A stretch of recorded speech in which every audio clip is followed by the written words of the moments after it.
आप सबका एक बार मैं फिर अपने चैनल पर हार्दिक स्वागत करता हूं। आज आप सबको हम कारक और उससे संबंधित चिन्ह बताएंगे। आप लोग ध्यान से इस चैनल को देखें और आपसे निवेदन है कि आप हमारे चैनल को शुरू से अंत तक देखें। अगर किसी प्रकार की कोई समस्या आपको आती है तो आप हमें कमेंट करिए। आज आपको हम कारक और उस कारक से संबंधित उसके कौन से चिन्ह होते हैं ये बताएंगे। तो आप लोग सबसे पहले लिख लीजिएगा कारक और चिन्ह। तो हम लिखते हैं सबसे पहले कारक। अब आप हमारे साथ लिखते चलिए और समझते चलिए। तो आप लोग लिख दीजिए सबसे पहले कारक। कारक कारक का नाम, ये आपका हो जाएगा कारक का नाम यहां पर। अब कारक का नाम लिखने के बाद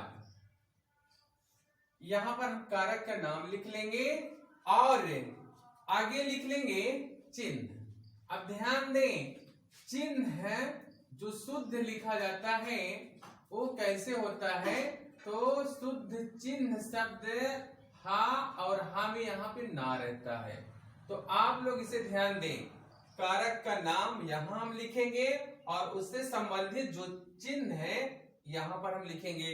तो आज का पहला कारक है, पहले कारक का नाम है कर्ता कारक। तो नंबर 1 यहां पर हम लिखते हैं और पहला हमारा कारक का नाम है कर्ता कारक। आप लोग अच्छे से समझें, पहला कारक का नाम है कर्ता कारक। तो आप लिखेंगे कर्ता कारक। अब ये जो हमारा कर्ता कारक है, अगर इससे संबंधित कोई हमें प्रश्न पूछता है कि कर्ता कारक का चिन्ह क्या होता है, तो आप बताइएगा कि कर्ता कारक का चिन्ह होता है ने। कर्ता कारक का चिन्ह क्या होता है? ने।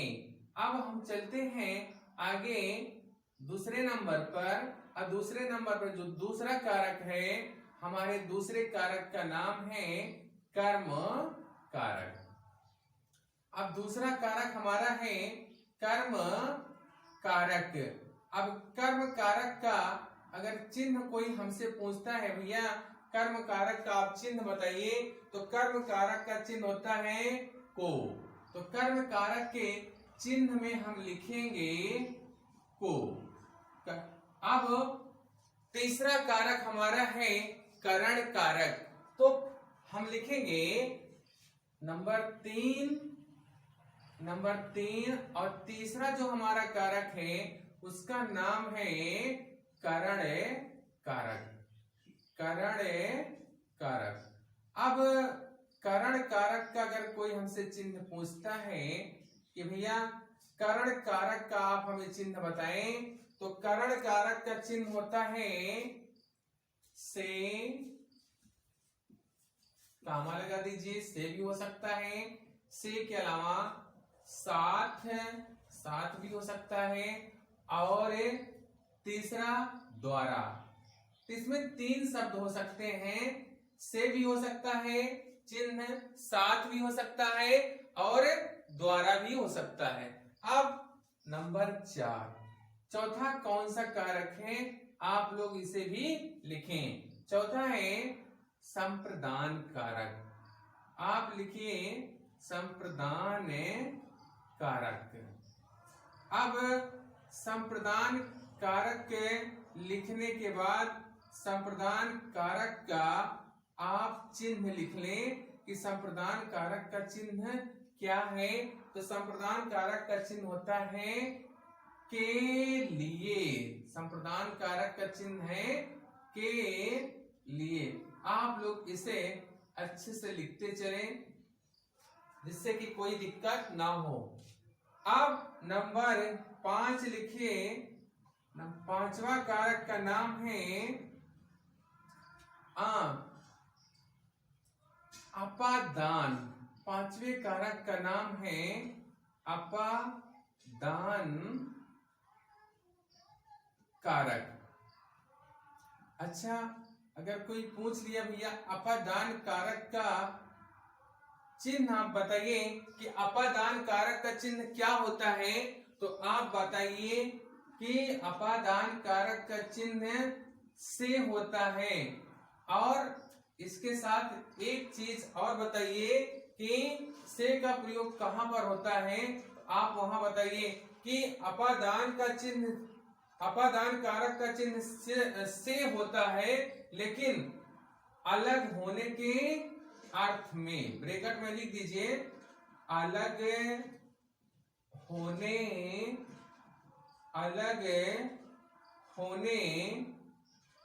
के अर्थ में, अलग होने के अर्थ में। अच्छा, अलग होने के अर्थ में ये क्या इसका मतलब हुआ, तो आप ये बता दीजिए कि जहां से कोई चीज अलग होती है, अगर वहां पर से शब्द आता है, तो ऐसे स्थान पर अपादान कारक का प्रयोग किया जाता है। जैसे मैं घर से विद्यालय जाता हूं। अब यहां मैं घर से अलग हो रहा हूं, कहां जा रहा हूं, विद्यालय, तो घर से मैं अलग हो रहा हूं, इसलिए यहां पर अपादान कारक होगा। अब बताते हैं हमारा छठा कारक है, छठा कारक का नाम है संबंध कारक। तो हम लिखेंगे संबंध कारक।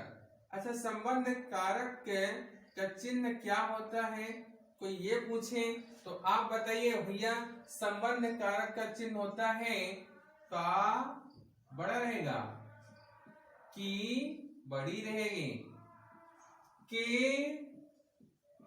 और इसके अलावा ना, नी, ने, और क्या रहेगा, रा, री, रे। ये संबंध कारक का चिन्ह है। अब नंबर 7, सातवां कारक कौन सा है, तो सातवें कारक का नाम है अधिकरण कारक। तो आप लोग लिखे नंबर 7 अधिकरण कारक। अधिकरण कारक का चिन्ह क्या होता है, तो आप लोग बताइए। में और पै और पर, में भी हो सकता है, पै भी हो सकता है और पर भी हो सकता है। और अब नंबर 8, नंबर 8 पे हमारा है क्या, नंबर 8 पे है संबोधन। क्या है, संबोधन। अब संबोधन में, संबोधन 8वें का क्या नाम है, संबोधन। अब संबोधन में क्या होता है चिन्ह इसका, संबोधन का, तो इसका चिन्ह होता है हे, अरे, हो, हाय आदि। ये संबोधन के चिन्ह है। अब आप लोग ध्यान दें, एक बार हम फिर समझ लेते हैं। ये कारक का नाम है और ये कारक के चिन्ह है। अब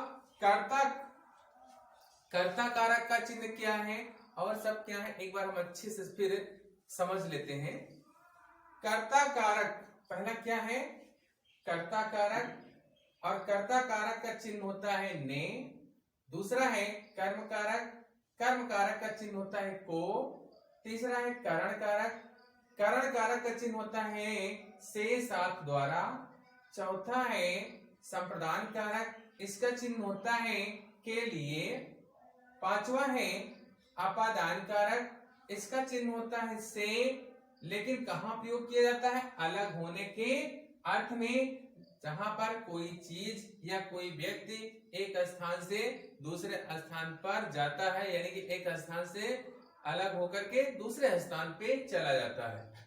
और छठा है संबंध कारक। इसका चिन्ह होता है का, की, के, ना, नी, ने और रा, री, रे। अब सातवां है अधिकरण कारक और इसका चिन्ह है में, पे, पर। और आठवां है संबोधन। इसका चिन्ह है हे, अरे, हो, हाय आदि। तो ये कारक और उससे संबंधित चिन्ह है। आप लोग इसे अच्छे से याद कर लें, जिससे कि आपको किसी प्रकार की कोई दिक्कत ना हो। ये कारक और उससे संबंधित चिन्ह बहुत ही इंपॉर्टेंट है आपको वाक्य के पहचानने में, और कभी कभी हिंदी से संस्कृत में अनुवाद करते समय भी ये कारक बहुत ही उपयोगी सिद्ध होंगे। इसलिए इसको आप अच्छे से याद कर लें। अगर आपके समझ में ना आया हो तो आप हमें कमेंट करिए, आपके कमेंट का उत्तर हम जरूर देंगे।